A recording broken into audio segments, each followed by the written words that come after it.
This is the prime Power 5 in College Football 27 Dynasty. Here we are, folks, the first College Football 27 video of the year, and we're going to do an old school video. I am going to start my East Carolina rebuild video a little later. I just didn't want to do that earlier in the day, and I want to kind of get my hands on the actual version of the game first to kind of see how it all works before I dive into that rebuild. So we're going to do a prime Power 5 video. I put together the Power 5 yet again, but this time we're doing it with only teams that have been in the conference previously, and we're doing 14-team conferences. So we'll start with the ACC, which is essentially the conference we have now. So it's Clemson, Duke, Florida State, Georgia Tech, Louisville, Miami, NC State, North Carolina, Pitt, SMU, Syracuse, Virginia, Virginia Tech, and Wake Forest. I took out Cal and Stanford. They obviously went to the Pac-12.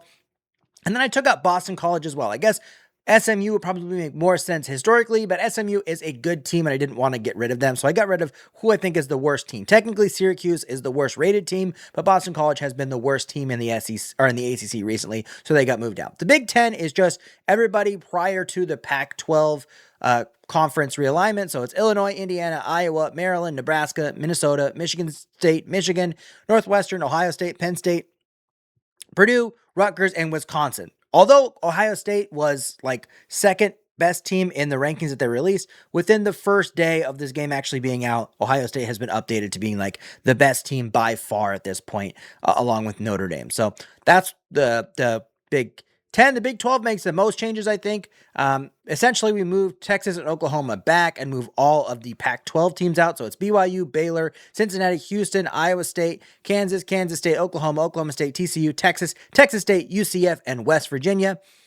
The Pac-12 is kind of the most diverse one. So it's Arizona, Arizona State, Boise State, and San Diego State from the new Pac-12, Cal, Colorado, Oregon, Oregon State, Stanford, UCLA, USC, Utah, Washington, and Washington State. And the SEC is just the SEC prior to Texas and Oklahoma coming over to the conference. Everyone else is either back to their old conference that they were in prior to being in the Pac-12, or they've moved independent like Boston College, and then everyone else is in their same divisions. I'm wearing this Braves hat, so we're going to go with Georgia Tech as our team this time. We're going to just do 3-year sim just to kind of see how things all play out, kind of look through what College Football 27 actually looks like. This is my first time getting my hands on the official version of the game, and we'll just kind of see who the best teams are and kind of what kind of trends we see with transfer portals and all those kind of things. Make sure that you subscribe to more Bucky Barracks, so we're going to have College Football 27 content every day for like the next couple months. We're going to churn this stuff out, really trying to get to 1,000 subscribers over there. So make sure that you subscribe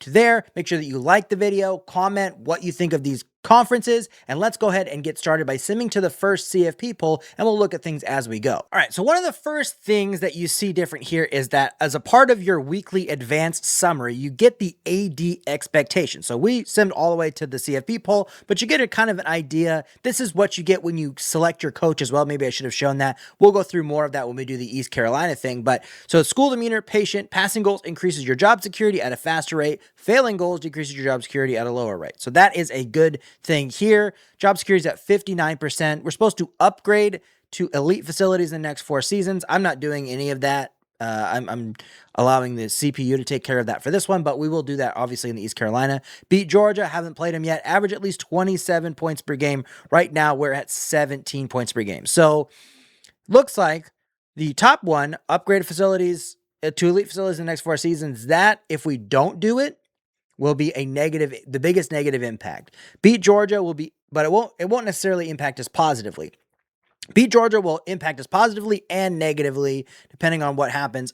Upgrade elite facilities apparently will give us some more Dynasty points as well. And then average at least 27 points. It won't impact us negatively if we don't do it, but it will impact us positively. And obviously, it's got like the smallest reward that you see of them there. So that is one thing you see there. The school updates, this is the same thing that we saw last year. Not doing great. As you can see, we're 2-6 as Georgia Tech, but I'm just letting it all be automatic. The recruiting update. So all this is essentially the same screens that we saw last year outside of the AD expectations, which will be more fun if you're like engaged in Dynasty. You see some of these more like Madden things here, so we can set the weekly practice plan, which is something they hadn't really had before. The recruiting screens, I think they look about the same from my experience. Yeah, they're about the same. The difference is the expected NIL. So right now we've put in, this is just the auto recruiting, 25 So we put in 25 minutes and we've given them like a tentative offer of 95 uh dynasty points, I guess. They're expecting 110. We're still number one in interest, but we're undervaluing them, I guess, compared to what they're thinking. So that's an interesting thing. Scouting is essentially the same there. So, okay, so how do we actually offer? So, okay, so we can go down to edit scholarship. So here's where we offer what their scholarship would actually be. I like that. That is, I think, the best way to do it. We have a ton of dynasty points remaining, but remember, those are going towards facilities and things like that. I'm not going to actually step in on this one. I just wanted to kind of walk through it as we see what this game actually looks like from the first kind of vantage point of College Football 27. So we can get more if we were to, we'll just try it. Decreasing or removing the offer will have negative influences. So if we go up to the 110, that's neutral. Now, if we go up to 130, then it adds more. Like, can we go? Yeah. See, so you can go in and absolutely blow out an offer and get this dude to be really, really interested in you. That I do like because that gives you a different strategy in recruiting. We're definitely going to use that, something like that in our East Carolina rebuild, and we're going to do stuff around that when we do different videos. But that gives you an idea of how that kind of works within one player. And you have, I think, the simplest way to put it: edit the scholarship, give the feedback. I really like that. I think that that is a good way to do it. But it doesn't also, like, he's not super excited about the weekly offer that we have now, as you can see. He's just interested in it. But we're still number one interest-wise because we hit some of his other things. So he doesn't love the scholarship, but we do have the actions that we did well with friends and family. So I think that is a pretty cool way of going about the recruiting. Now, what I mostly want to see is kind of what teams are good and what teams are bad early on in this first kind of stage of the rosters that we have currently. So, okay, so Michigan 9-0. Obviously, this doesn't give us a whole great thing about it because we're changing conferences around, but that's still important to see. They played Texas Tech in a non-conference game in which they got the win 25-24. Texas Tech was top 6 at that point. Are they still top 6? Yes. I really like the Texas Tech logo, the black Texas Tech logo that they used. So that's interesting to see. Missouri's up there. We saw Missouri be pretty good towards the end of the CFB 26. So seeing them in the top 7 now is interesting to see. Miami's obviously up there. Oklahoma's undefeated. They have a big game against Texas Tech coming up in a Big 12 matchup. The best SEC team is Missouri at this point. Duke is up there again. So Duke is going to be another school that we're going to have to worry about Duke yet again this year. They were kind of the dominant 3-star team or 2-star team last year. Now they're a 3-star team. So when we get to like our money, like conference challenge videos, it'll be interesting to see how valuable Duke is. They lost to Virginia Tech. But they beat Georgia Tech. I think everybody's beaten Georgia Tech. Big matchups in the end of the season at Miami and home against SMU. Those will be interesting to see who actually makes the playoff. Oregon's in the top 12. They have 2 losses. They have a non-conference game at Ohio State. So their non-conference games were at Michigan State, Portland State, and at Ohio State. So those are pretty tough non-conference games outside of the FCS team. Well, I guess Michigan State's not that good either. So that's a huge matchup there in the top 5. They beat USC, lost to San Diego State and UCLA. I don't know how realistic that is, but okay, that's good to see. Who else is in the top 25? Who are some of the teams to worry about? Arkansas is up there. They have a slightly easier SEC with that Texas and Oklahoma, but not huge changes, and they just got a win against Missouri in a rivalry game, right? So that's interesting. Notre Dame loses to Navy. They have a big game against Miami coming up. Kentucky's up there. Memphis is up there. That's our top G6 school that we see up there currently. G5 with our current setup. Oklahoma State up there. Tennessee's not surprising. Oklahoma State, Nebraska, Arizona, Washington, Virginia. Okay, so that gives us a pretty good idea of how things will shake out. We'll obviously get more information about that as we play the game a little bit more, but that gives you a good idea of like who are some of the sneaky teams in this current roster update for College Football 27.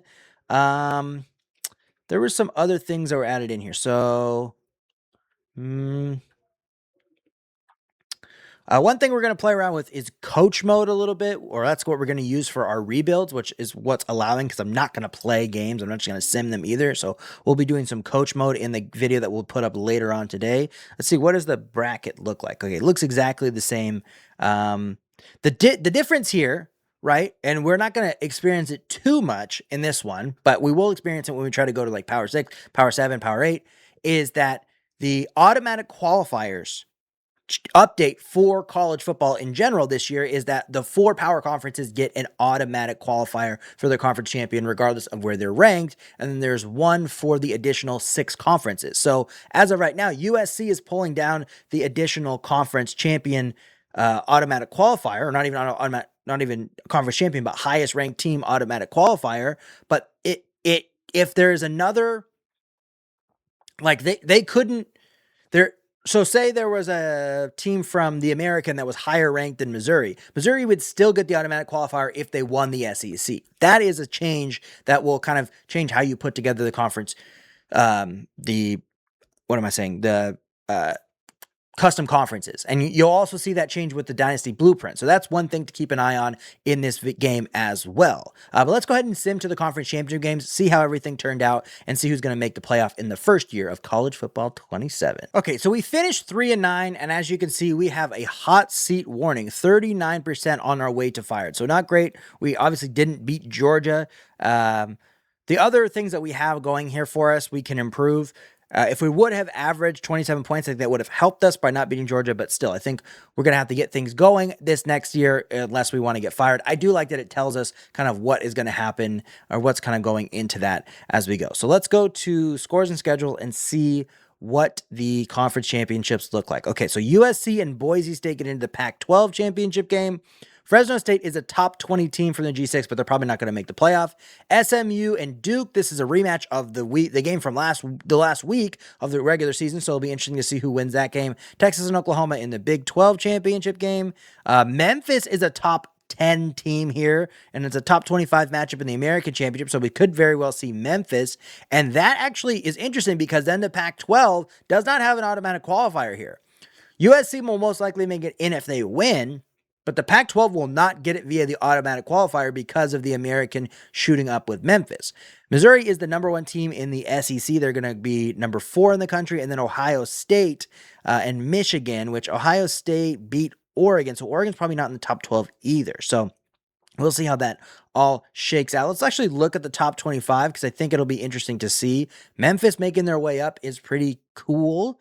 That's a change in this. Ole Miss ended up shooting their way up, which I don't think we saw them in the top 25. They're a 3-loss team that is currently number 8 in the country. Miami's also a 3-loss team. BYU is also a 3-loss team. Oregon is also a 3-loss team. Oregon is right on the edge. They won't necessarily drop out, but they're right on the edge there because of the new automatic qualifiers. Well, the way it works out, all the teams are going to probably be within the top 12 unless even if both USC and Memphis lose and were to drop out of the top 12, Oregon would just step into that automatic qualifier because it doesn't matter that they're not a conference champion. So that's one thing to keep an eye on here. LSU is a 4-loss team in the top 13. UNLV is a 3-loss G6 school in the top 14. Okay, so more losses I see from this first thing. We also see South Alabama in the top 25, Western Michigan in the top 25, USF in the top 25, Fresno State in the top 25, a lot of G6 schools in the top 25 as well. And we didn't make any real changes to those conferences. I guess we moved some of the Pac-12 schools back to, like Fresno State got moved back to the Mountain West. UNLV also was not in they're number 14 in the country with 3 losses, and they're not in the Mountain West Championship game. So that's an interesting thing to keep an eye on. North Dakota State did make the conference championship game. So that's another interesting thing to keep an eye on with how these things are shaking out. But let's see what the bracket ends up looking like. Okay, so here's the thing that I don't love is that you get into this Heisman Trophy ceremony, which is going to just take up more time. It's cool. I know that one of the things that they did with this game was to kind of add in more presentation stuff. Byron Brown wins it. That's a thing that we saw often in College Football 26 with him at USF. Now him at Auburn. He wins a Heisman Trophy. How long does this actually take? We're in like 20, 30 second range at this point. Oh no, it's just introducing everybody. Okay, we can skip it. I'm going to skip it. Will it still tell us who? So that they're going to introduce everybody and then tell you who won it. We'll just skim ahead.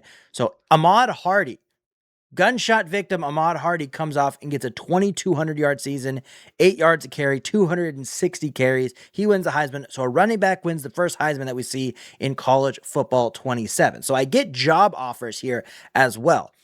Now, these are the teams that are actually interested in me: Cal, Mississippi, and Iowa State. I could express interest in this job. Does not guarantee an offer, but I could express interest in any of these openings. So Alabama, Clemson, Florida State, Illinois, Minnesota, Houston. So Houston does have interest in me, although they're not up in the interested jobs. Interesting. Okay. Cincinnati, North Carolina, Kansas, Oregon State, Washington State, Colorado, Liberty, San Diego State. So a lot of job openings to start. We can express interest in one of these other ones. I think just for fun, we're going to express interest in Houston and see how it works. By expressing interest in this job, you'll automatically accept it if an offer is made. This does not guarantee an offer, and expressing interest may negatively impact your coach stability. So just to see how things work, we're going to express interest there, and we will express interest at North Carolina as well. We'll just see these other two schools, what they can do. So I can express interest or accept a job, or I guess express interest in 2 out of 6 positions. So that are 6 positions total. So I've done it to 2. We'll see how that actually turns out. Okay, so we'll do that. Now I want to see what the bracket ended up looking like. Okay, so, all right, so we did see someone jump in. Oklahoma jumps in again. They're in the Big 12, so they have the automatic qualifier for a conference champion. They beat Texas, so they jumped in, knocked Oregon out, who was number 12 at the end of the season. Memphis did end up losing their conference championship game, but still made it in. SMU made it in as a non-conference champion. Duke ended up winning that. So our top 4 there is really interesting. Ohio State is expected, but Duke, Missouri, and SMU getting first-round buys, let alone college football playoff spots, first-round buys in our first sim here is something to keep an eye on. Memphis also getting in as well. I don't think anybody else there is super surprising, although 3-loss BYU, 3-loss Miami, 3-loss Texas, 3-loss Ole Miss all get in. Technically, SMU is 3-loss as well, but so Texas and SMU were 3-loss because they lost their conference championship game, but Ole Miss, Miami, and BYU are all 3 losses in the regular season and did not win a conference championship, and they make the college football playoff. Things to keep an eye on as we sim in college football 27. Now let's sim and see how this playoff actually works out and see if we get that job at either Houston or North Carolina. All right, so Houston did hire us. They showed a lot of interest. They weren't in the interested pool, but we expressed interest and got the job. I'm wondering if, because we applied to Houston first, if that was the job that we got, or if North Carolina would have taken us in there. That's interesting to see. Coaching carousel looks about the same.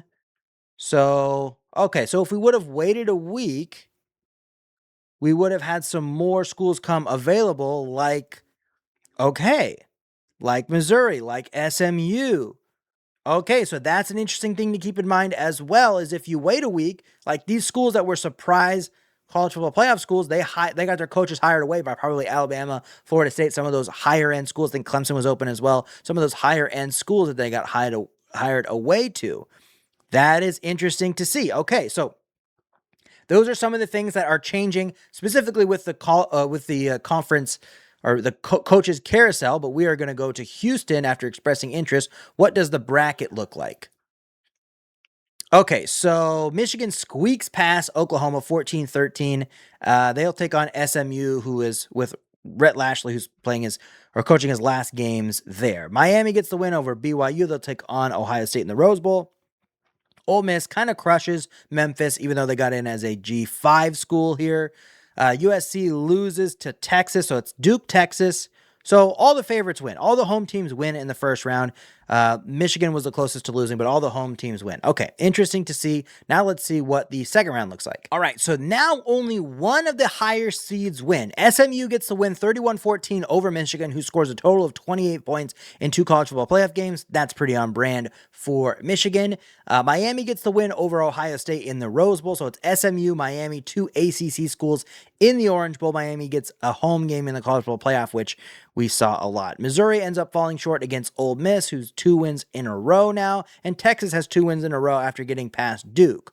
So, 2 of our 3 surprising first-round bye schools don't make it through. I didn't think that Manny Diaz got hired away from Duke, so that's interesting. He was the one that actually stayed with the school, which makes sense. Duke is pretty dominant in these college football games, which I don't really understand, but SMU and Miami in an all ACC matchup, Ole Miss and Texas in real life an all SEC matchup, but it is Big 12 versus SEC in our current setup here. Who makes it to the national championship game? The same screens you got for hiring coordinators came in this season. I just let him automatically hire, so those are the 2 ones that we hired there, but there is more work that goes into that. Again, we'll go more into that with East Carolina. This is kind of a quick overview of what it actually looks like. What does the national championship look like? So SMU makes it to the first national championship. We have an all-Texas national championship in the first one in Las Vegas. Texas gets past Ole Miss by 8 in the Sugar Bowl. SMU gets past Miami in Miami 45-42. So it's SMU versus Texas, ACC versus the Big 12. But we all know this is a Southwest Conference matchup from way back in the day. Who's going to get the national championship in this first season of College Football 27 for us? Okay, so we get hired to Houston, and right away we're on the hot seat. Impatient school demeanor. I didn't really look at it. I just wanted to see what they look like. But impatient. So passing goals increases your job security at a lower rate. Failing goals decreases your job security at a higher rate. Okay. Maintain elite facilities this weekend. That is some work that we have to do on the off the field. We have to average 27 points a game. We did not do that last season, so we'd have to do that again. We have to do that this season, and then we have to beat Baylor, or else we're probably fired. You probably have to get all of these done at Houston to actually keep your job here. So that's interesting. We're only going to do one season because I just want to get an overview, and then I'll want to get started on my other video that I'll do on East Carolina. But that's an interesting thing to see there, and we'll get more in depth with those kind of goals and stuff like that in the college football, or in the first one that we do for North Carolina or for East Carolina. Texas got the win. So first we want to see that Texas gets the win 46-45. SMU scored points 31, 45, 45 throughout the playoffs. They could not stop Texas in the end though. 46-45. Texas gets the win. We're going to say they went for a 2-point conversion at the end of the, well, how does it necessarily make sense? They went for a 2-point conversion at the end. They had to kick a field goal as well. So that's how it ended up turning out. They scored 18 points at the end. Kevin Jennings threw for 400 yards, but 2 picks. Raphael runs for 120 yards. Arch Manning, 260 yards, 2 touchdowns. But really, it must have been the running game. Yeah, he ran for 131 yards. Damn. Arch Manning is probably going to be pretty damn good in this game, especially if you can convince him to stay after the first season. So that is interesting to see. Now let's look. I want to look at what the transfer portal looks like, and I want to look at this. Set next season roster NIL. Interesting. Okay. So, these are all the players that we have on our team that are expecting NIL that they don't currently have or to add more. And then you see the risk of leaving there. We have 1,235 Dynasty points that are not spent. Now, the thing that we have to do is keep our elite facilities going into next season. So we're probably going to have to save a bit of that money there. Recruit NIL 2026 roster NIL. Okay. These are the high risk players. Okay, so it's high risk offense, defense, and then interesting. Okay. So those are some things to keep an eye on. And then if we go over to review next season blueprint. Okay, so facilities was one of our big goals. Manage facilities. Okay, so we could upgrade facilities. We don't have the money to upgrade it, but we are at elite facilities. So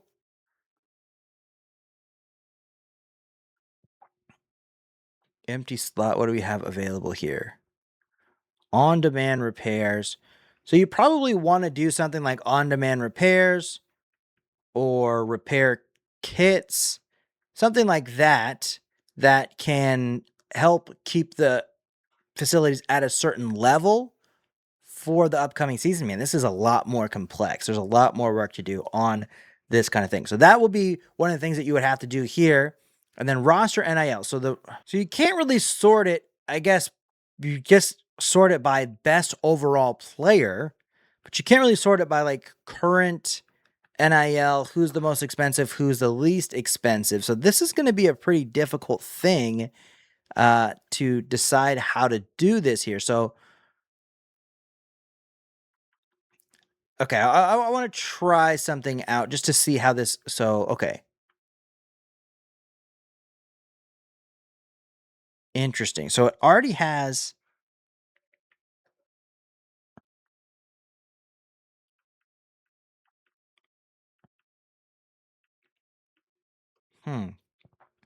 All right, so it already has what is being spent in there, and then you just kind of have to go. That's probably the best way is just go piece by piece to see where it's spent, and then the unspent is just your overall dynasty points. And it's telling me to save some for my recruits. So maybe this is an overpaid roster, is kind of the thing here. But our center is probably our best player who wants to leave. Okay. All right. So that makes that you understand the challenge there. So these guys are probably going to leave. These D tackles are probably going to leave because I'm not going to go from 0 to 75 on a dude that's a 79 overall. This guy is a 68 freshman. You're not going to spend 35 on him.